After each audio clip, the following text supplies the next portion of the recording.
I am the Tofu Golem. Please enjoy the video. You already have essentials: GA4 property and WordPress admin. First, copy your GA4 measurement ID. Next, install a trusted tag or header management plugin or open your child theme header.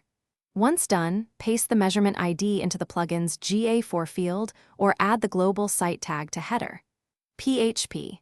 Make sure to save changes and clear any caching plugins. Doing this now ensures GA4 can start collecting page view data immediately while you complete configuration in the next step.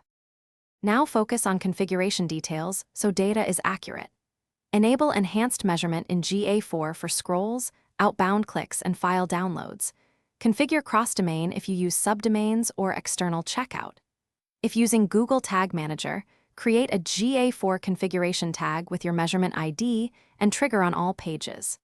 Once configured, use GA4 debug view and browser developer tools to confirm GTag. JS or GTM fires correctly. Make incremental changes and verify each one, because accurate tagging prevents tracking gaps later. Finish by publishing your plugin or theme changes, then clear WordPress and CDN caches.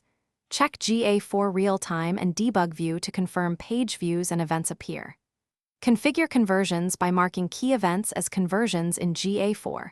Once marked, data surfaces in reports overnight. If you don't see data, start troubleshooting. Verify the measurement ID, disable other analytics plugins. Test in an incognito window with extensions off, and inspect network requests for GTag or GTM. One tip: caching and plugin conflicts are the most common blockers. Thanks for watching. Consider subscribing if we helped you today.